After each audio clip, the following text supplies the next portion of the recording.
드디어 가출한 아들이 집으로 돌아갔습니다. 귀양입니다. 참 잘했다. 글을 읽는 성경 독자들도 괜시리 기분이 좋습니다. 가출했다가 집으로 아들이 되찾아서 가는 거니까요. 그런데 이 아들은 어떤 사람의 도움을 받거나 지시를 받거나 상담을 통해서 집으로 다시 돌아간 게 아니었습니다. 이 가출한 아들이 순간적으로 결심을 하고 자의적으로 결단을 해서 행동을 통해서 아버지 집으로 돌아갔습니다. 아버지 집을 가출할 때 돈이 꽤 있었죠. 아버지 분기 재산을 가지고 갔으니까요. 그 재산을 다 탕진을 했습니다. 펜이 하나 없었습니다. 그 나라가 또 흉년이 들어가지고 경제적으로 너무 나쁜 거예요. 살기가 너무 힘들었습니다. 돼지가 먹는 사료를 먹어가면서 근근히 견뎌나갑니다. 더 악조건, 더 상황이 나빠지니까요. 돼지 사료를 먹을 수 없는 상황까지 내려갑니다. 인간이 이게 사는 건가요?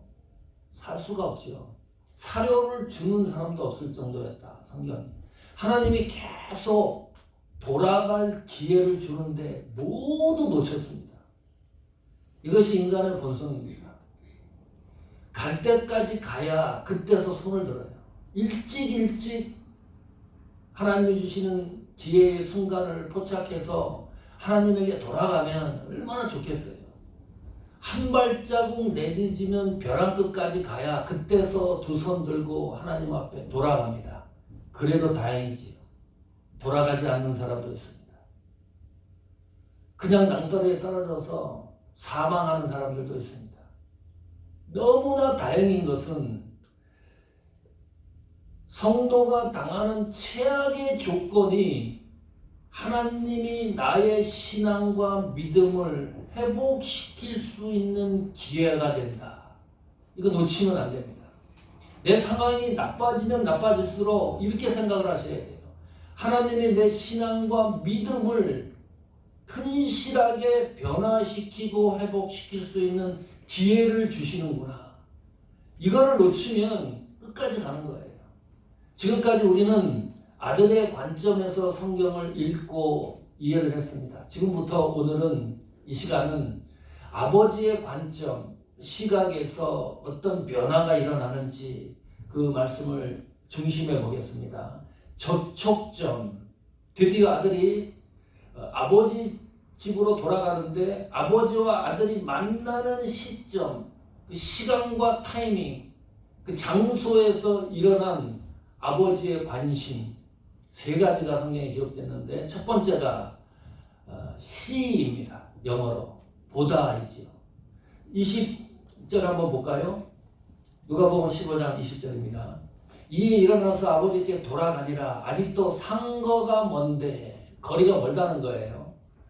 BB 성경은 far away, NIV 성경은 a long way. 그러니까 우리가 생각하는 먼 거리보다 더 먼 거리예요. 그러니까 사물이 보이지 않는, 도저히 구분할 수 없는 그렇게 먼 거리에서 아버지가 저를 보고 아버지가 먼저 아들을 봤다.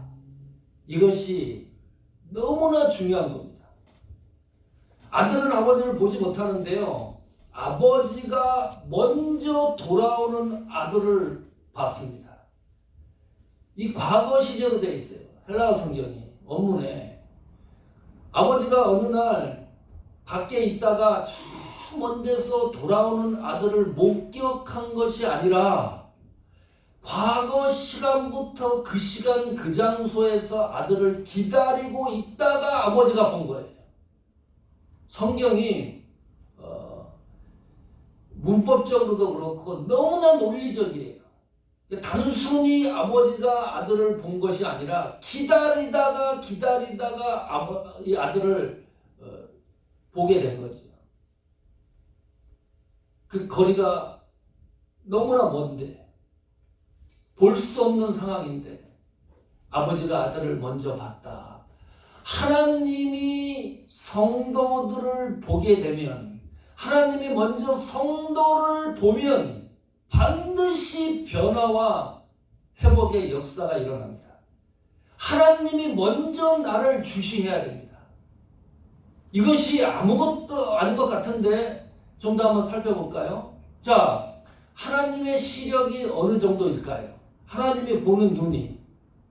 아니, 우리는 보지 못하는 사물을 그 상거가 뭔데, 먼 거리에서 아들을 아버지가 주시했잖아요. 아들인 것을 인지했잖아요. 아들인 것을 봤잖아요. 그럼 하나님 시력이 어느 정도일까? 하나님의 시력은 과거, 현재, 미래를 관통하는 시야입니다. 우리가 생각하는 시력이 아니지요. 우리가 볼 수 없는 영역을 보는 분이, 그런 시야를 갖고 있는 분이 하나님이세요. 우리는 전혀 볼 수가 없어요. 그 볼 수 없는 그 영역을 주관하시는 분이기 때문에 하나님이 먼저 우리를 알아보셔야 돼요. 철학적인 것 같고 좀 복잡하고 잘 못 알아듣겠죠. 쉽게 설명해 볼까요? 시편 139편 2절입니다. 시편 139편 2절에 주께서 나의 앉고 일어섬을 아시며, 아주 쉽죠? 멀리서도 나의 생각을 통촉하시오며. 자, 시편 139편을 집에서 꼭 읽어보십시오. 이 주간에 하나님이 나에 대해서 얼마나 보고 알고 있는가를 직시할 수 있습니다. 하나님이 본다는 말은 하나님이 나에 대한 지식과 그 말이거든요. 하나님이 나의 앉고 일어서는 걸 아신다. 나의 행위를 하나님이 모두 꿰뚫고 있다. 이거 좀 긴장해야 돼요. 하나님이 나의 행동을 모두 알고 계신다. 자, 여기 보세요. 멀리서도, 아까 누가복음 16장 20절에는 상거가 먼데 똑같은 말이에요. 먼 거리입니다. long way. 구분할 수 없는 사물의 그 먼 거리에 계시는데 하나님의 나의 생각을 통촉하신다. 꿰뚫어 보고 계신다. 비비 성경은 여기서 see 똑같은 단어로 사용해요.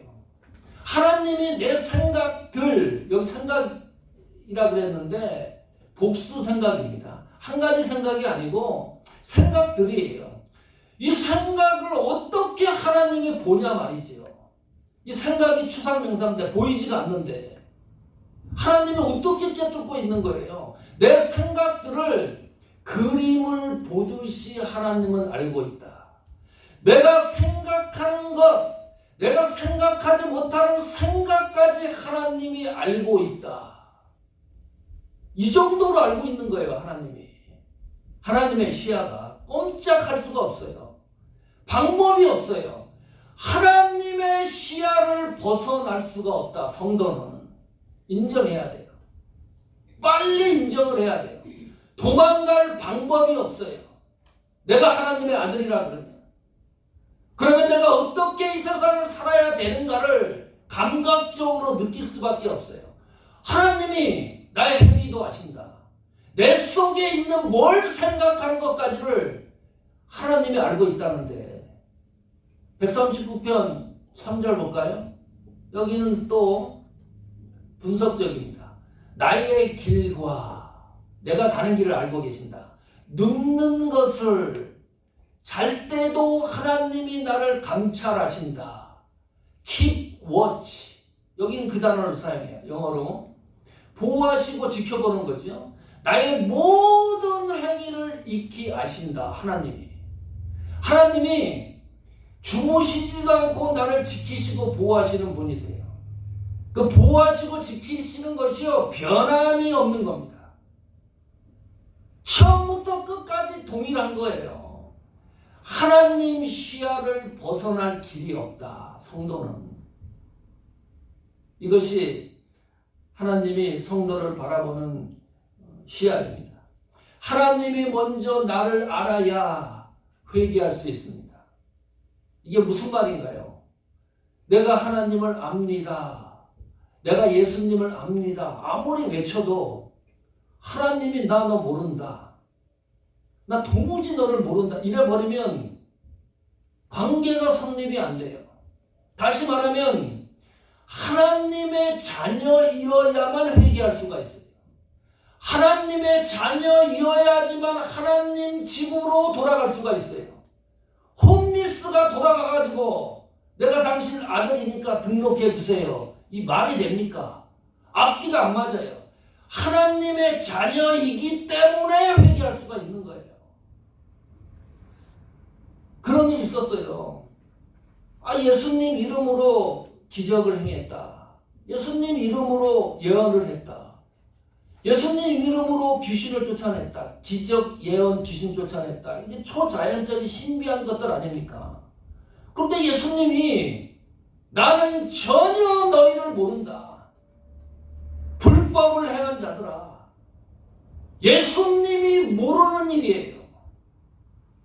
하나님 앞에 돌아간다는 것이 얼마나 축복된 건지 모릅니다. 예수님이 모르는 사람이 있어. 무슨 엄청 초자연적인 역사를 했는데 좀 알아주면 얼마나 좋겠어요. 바리새인과 서기관들이 이 말씀을 듣고 있습니다. 그 청중이 세리와 죄인들, 바리새인과 서기관들 아닙니까? 이 이야기를 들으면서 심장이 녹아내렸을 거예요. 큰일 났다. 나는 지금 신앙생활을 율법에 대해서 박사라고 생각을 했는데, 이 하나님의 말씀을 너무나 잘 알고 있다고 생각을 했는데, 율법의 행위로 나는 구원받는다고 확신하고 있었는데, 그래서 하나님을 믿고 쫓아갔는데 이게 뭐냐 지금. 그 길로 가다가는 하나님 나라에 가는 것이 문제가 아니고요, 지옥을 향해서 가고 있구나. 하나님이 나를 먼저 알아버리시는 것이, 이것이 너무나 위대한 축복이고 힘이고 능력입니다. 아들이 돌아가는데 하나님이 먼저 알아봤다. 두 번째, 피트입니다. 측은히 여기는 거죠. 다시 성경 20절로 돌아와 보십시오.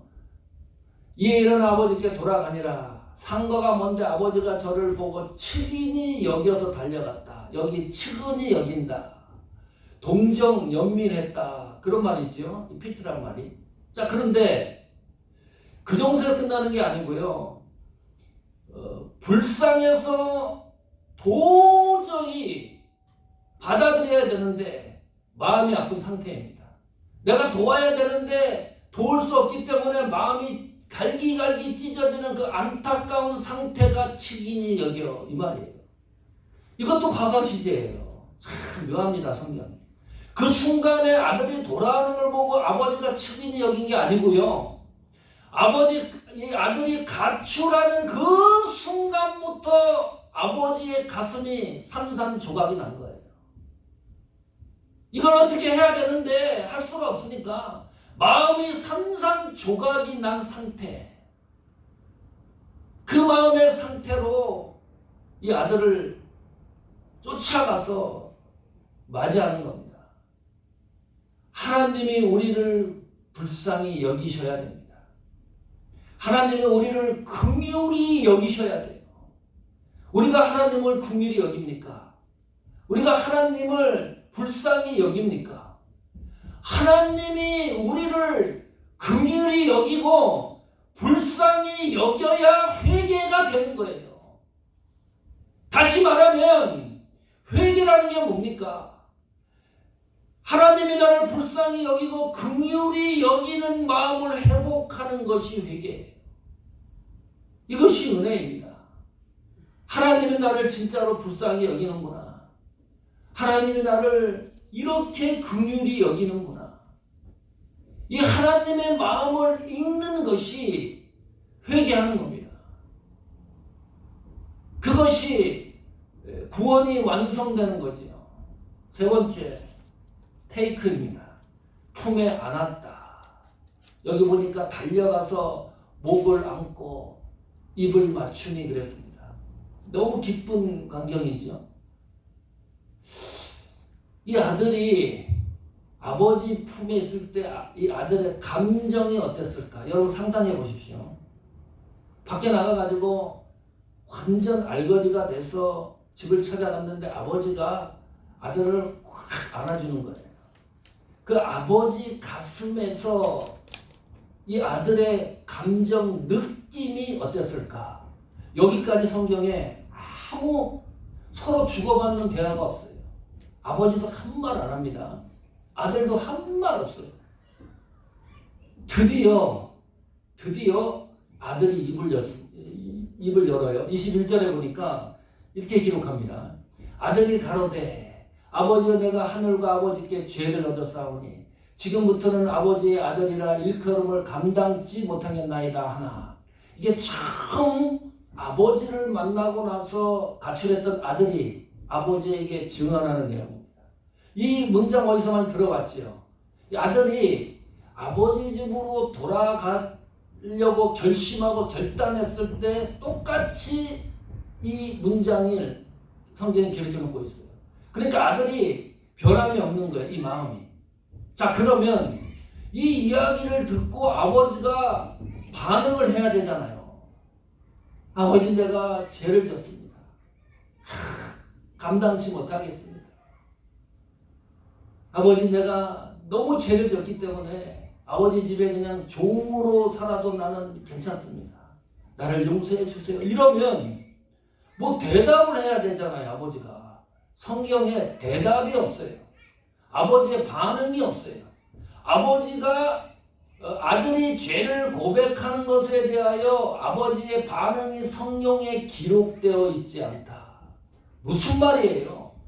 하나님에게로 다시 돌아가면 내 죄과를 묻지도 따지지도 않는다.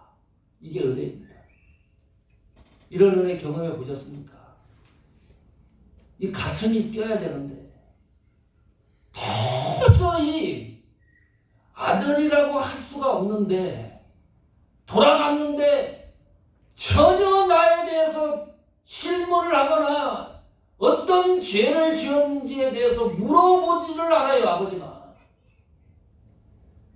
보통 사람 같은 건 어때요? 난리 나겠죠. 뭐 패든지 호적에서 이름을 빼버리든지 쫓아버리든지 뭐 난리가 났을 거예요.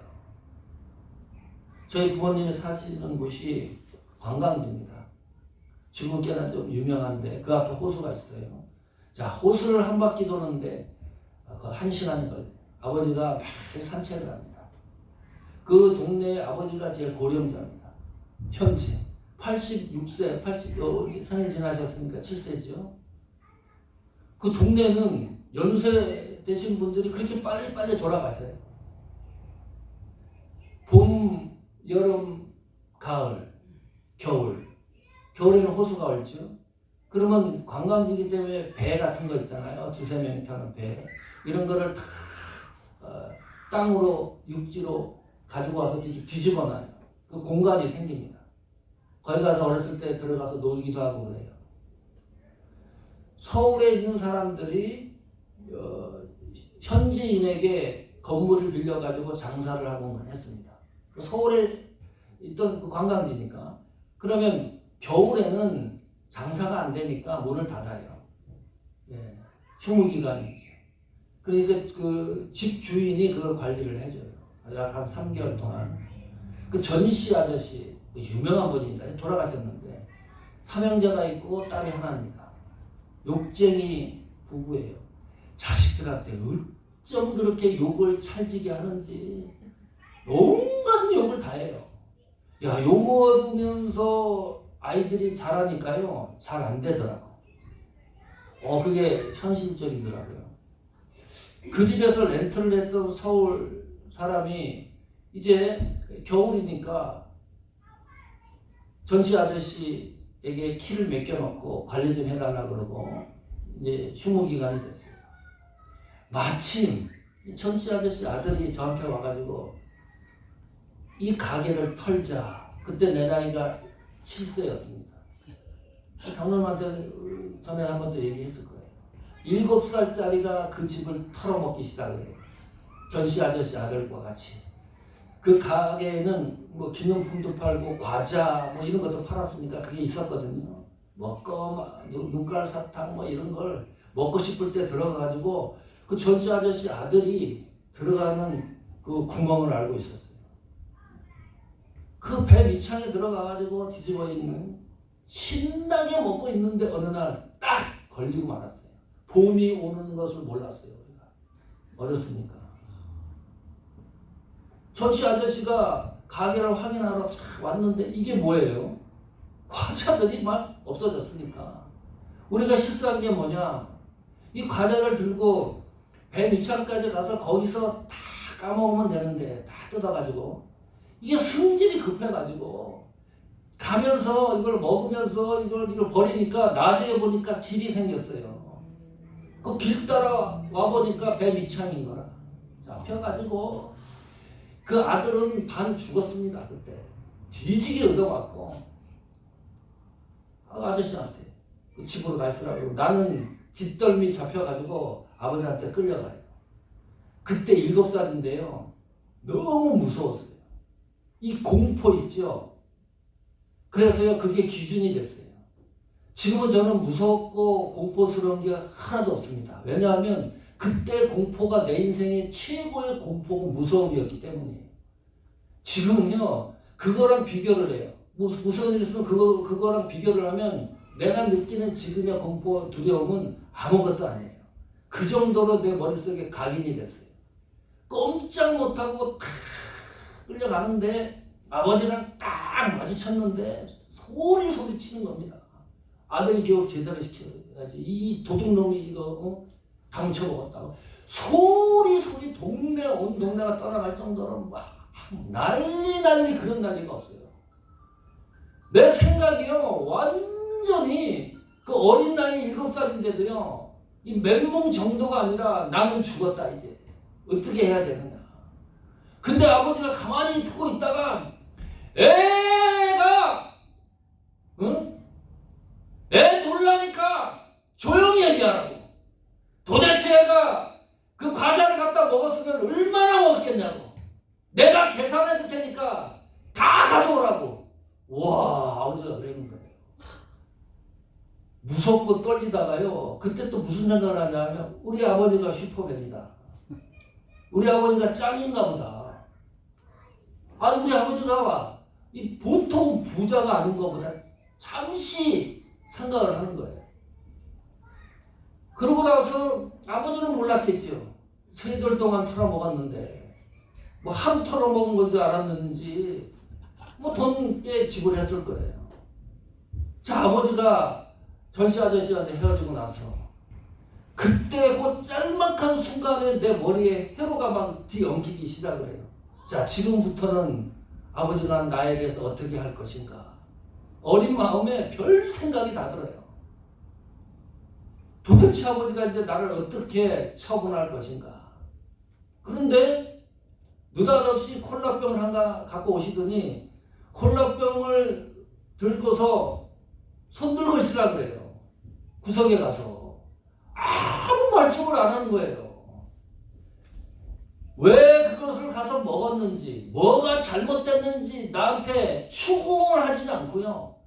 지금 그게 52년 전이에요. 한 번도 물어본 일이 없어요. 난 아버지가 그렇게 화나는 것을 처음 봤어요. 다른 사람한테. 애 놀란다고. 그것을 들고 있는데요. 아버지가 잠시 그 자리를 뜨잖아요. 이게 힘이 드니까 또 내려와요, 손이. 그러다가 또 아버지가 들어오는 소리 인기척을 내고 들어오세요. 그러면 또 잽싸게 또 올려요. 7살 꼬맹이가요. 야, 지금 생각하니까 어른이 돼가지고 사람은 본질적으로 정말 못됐다. 그 7살이 들고 서 있어야 되잖아요. 끝까지. 그 상황에서도 요령을 핀다니까요. 7살 꼬맹이가. 이게 인간적인 본질이에요. 크거나 작거나 인간의 본성이 그렇다는 거예요. 아버지가 애 놀라니까 소리치지 말라, 계산해 주겠다. 곰곰이 어른이 돼서 생각을 해보니까 이런 거였어요. 아버지가 내 체면을 살려주셨다. 아버지가 내가 너무나 잘못했지만 아들의 자존심을 아버지가 살려주셨구나. 회개라는 게 그런 거죠. 그것이 아버지가 아버지 스스로 아버지의 자존심과 체면을 살리는 길이었구나. 나를 체면을 살려주는 것이 아버지의 자존심을 지키는 거였구나. 왜요?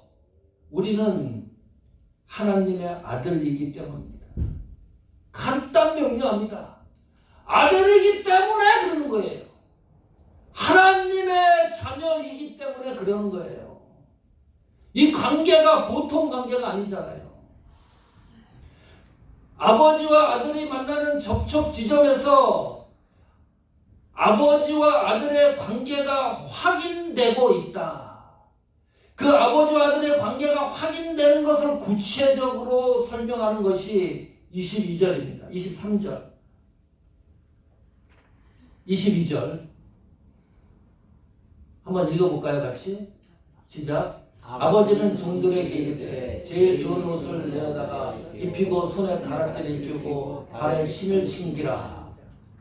종들에게 좋은 옷과 그리고 가락지, 이 반지, 신을 신겨라. 이 말은 아버지의 아들에 대한 신분을 다시 한번 확증하는 겁니다. 그러니까 좋은 옷과 이 링과 신은 아버지의 아들인 것을 회복시키는 도구입니다. 그것을 통해서 이 아들은 나의 아들이라는 것을 확증시키는 거죠. 이것도 놀라운 거예요. 무슨 말이냐면 괜찮다는 거죠. 너는 집에 있을 때도 내 아들이야. 네가 가출했을 때에도 네 신분에는 변함이 없어. 내 아들이야. 내가 재산을 탕진했을 때에도 내 아들이라는 것은 변함이 없어. 내가 나를 속삭였을지라도 너는 나의 아들이라는 것은 변함이 없다는 사실을 확증시킨 겁니다. 여기서도요, 과거 시제예요. 다 준비를 하고 있었던 거예요. 이 아들이 돌아오면 옷과 링과 신을 아버지는 이미 모두 준비하고 기다리고 계셨다. 변함없이 기다리고 계셨다. 아들이 아닌 사람을 잘 들어보세요. 아들이 아닌데 가가지고 내가 당신의 아들입니다. 그래가지고 아들을 회복시킨 게 아니라니까요. 아들이기 때문에 회복시키는 거예요. 그냥 가가지고 양자를 삼는 이런 상황이 아니라니까요. 이것이 이 성경에 잃어버린 양 드라크마 여기 잃어버린 아들에 대해서도 잘 상고를 해보면 관계가 있기 때문에 회복을 시키는 거예요. 이미 아버지의 아들이었기 때문에 아들의 신분을 확인시킨다. 아무나 아들로 등록하고 회복시키는 것이 아닙니다. 이것이 은혜예요. 우리 하나님 자녀들 아닙니까? 또 하나가 있습니다. 그래서 하나님 자녀답게 살아야 된다, 우리가. 대충 살면 안 된다. 다시 한번 상기하는 거죠. 자, 23절 볼까요? 또 하나 확인시켜주는 게 있습니다. 그리고 살찐 송아지를 끌어다가 잡으라. 우리가 여기는 먹고 즐기다 그랬거든요. 이거는 공개적으로 공증하는 겁니다. 자, 이 아이는 나의 아들이라는 것을 사람들에게 아버지가 공개하는 거예요. 확증시키는 겁니다. 이것을 다른 표현으로 해볼까요? 신약에서 예수님이 하신 말씀 가운데 너희는 세상의 빛이다. 공증이죠. 자, 너희는 세상의 소금이다. 확증입니다. 세상에 그래서 우리는 공개된 사람입니다. 함부로 할 수가 없다니까요. 예수 믿는 성도는 교회 안에서나 밖에서나 함부로 할 수가 없어요. 드러나는 사람들이기 때문이에요. 빛이라 그랬죠. 자, 이 빛이 어둠이 될 수 있나요? 0.001% 확률이 없어요. 빛은 빛이고 어둠은 어둠입니다. 어둠이 빛이 된다? 그런 일도 일어나지 않아요. 하나님이 빛이 있으라 그랬더니 빛이 있었어요. 그 빛이 어떻게 어둠이 돼요? 그러니까 if 만약에 이 빛을 잃으면 그 만약에라는 것도 성립이 안 돼요. 본질상. 소금 짠맛 이런 거 먹어보신 분 있습니까? 없을 거리요? 평생 한번 보십시오. 소금 짠맛 이런 게 있나? 소금이라고 찍어서 먹었는데 짠맛이 안 나는 소금이 있나 한번 확인해 보세요. 없어요. 소금은 반드시 짠맛을 내게 되어 있습니다. 짠맛을 잃을 수가 없어요. 이게 본질이에요. 하나님이 우리를 본질적으로 하나님의 자녀로 삼으셨다. 그것은 절대로 흔들리지 않는 하나님의 놀라운 섭리입니다. 우리의 본질은 흔들리지 않아요. 그 본질이 흔들리지 않는 사실을 내가 하나님 곁을 떠났을 때, 다시 회개하고 돌아왔을 때 늘 하나님 자녀인 것을 확인하는 것이, 그것이 하나님 앞에 돌아가는 거, 회개의 자세고 회개를 성경이 묘사하는 내용들입니다. 지금 깝깝한 건데요. 회개라는 주제로 다음 주 설교, 다다음 주죠. 목사님 설교하시니까 5번을 해야 이제 끝이 나는데, 이렇게 회개라는 걸로 설교를 오래 하는 게 없더라고. 유튜브에 봐도. 근데 한 번 정도는 우리가 이 개념 정리를 분명히 해야 되겠다. 이 회개가 너무 중요하기 때문입니다. 이 회개를 통해서 내가 하나님 자녀인 것이 증명이 되는 거거든요. 이 회개를 하지 않으면 내가 하나님 자녀인 것을 어떻게 내가 인식하는 방법이 없어요. 자, 그래서 최종 결론적으로 이겁니다. 그러면 이 아버지의 심장으로, 하나님의 심정으로 회개에 대해서 어떤 정의를 내리고 있는가? 우리가 바라보는 회개의 정의가 아니고 아버지가 직접 얘기하는, 하나님이 직접 얘기하는 회개의 정의가 뭔가? 그 두 가지를 결론적으로 이렇게 성경이 이야기를 합니다. 24절 볼까요? 이 내 아들은 죽었다가 다시 살아났으며 내가 잃었다가 다시 얻었노라 하니 저희가 즐거워하더라. 회개라는 것을 하나님은 이렇게 정의를 내려요. 죽었다가 다시 살아난 것이다. 도저히 이해가 안 가지요. 이 아들이 죽은 일이 없어요. 아들이 죽었다가 살아났나요? 그런 게 아니죠. 죽었다가 다시 살아났다는 말은 하나님 곁을 성도가 떠나면 그 사람은 죽은 것과 같다. 아멘. 예수님 안을 벗어나면 그 사람은 죽은 것과 같다. 생명을 걸고 그리스도 안에 머물라고 애를 써야 됩니다.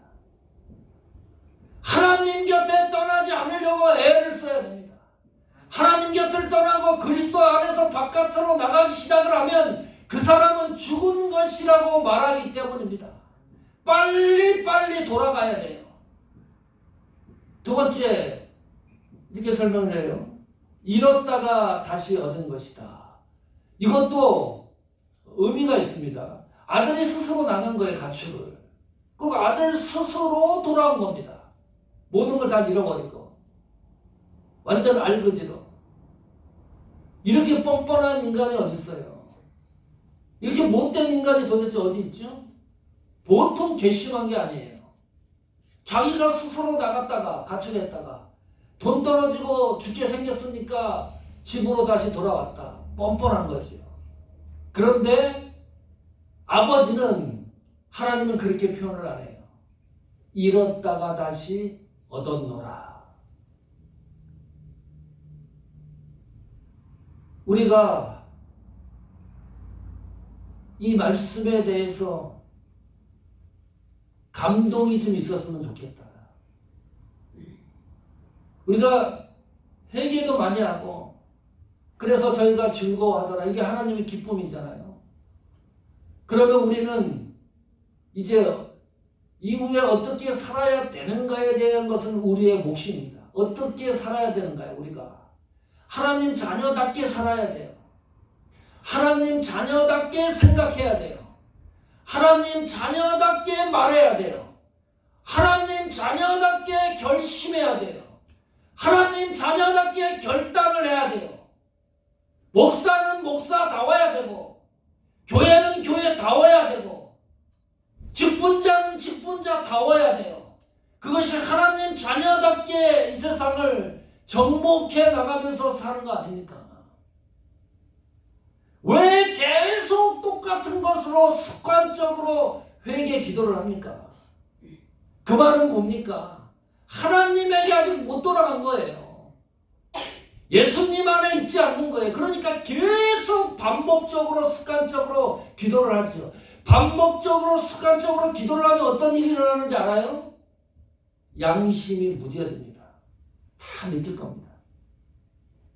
아니 내가 똑같은 기도를 습관적으로 10년, 20년 하고 있어요. 이제는요 내 양심이 무뎌져 가지고 돌멩이가 되었다가 바위덩어리가 되어버려요. 감각이 없습니다. 그냥 하는 거예요. 극단적으로 성경이 어떻게 얘기하느냐? 양심에 화인 맞았다. 하나님과 점점 멀어지는 거예요. 습관적으로 반복적으로 기도를 하는데 회개 기도인데 점점점 하나님과 멀어져 가는 겁니다. 해결하자. 우리 문제가 있으면 하나님 앞에 깨끗하게 한번 해결해 보자. 하나님에게로 돌아가자. 다시 한번 내 신앙을 점검해 보자. 그래서 내 신앙과 믿음의 변화의 역사를 하나님의 은혜의 감동을 다시 한번 회복해 보자. 그것이 오늘 말씀을 통해서 우리에게 던져주는 메시지의 핵심입니다. 하나님 곁에서 그리스도 안에서 하나님 자녀답게 풍성한 삶을 연속할 수 있는 은혜가 우리 교회와 여러분들에게 충만하기를 축복합니다. 292장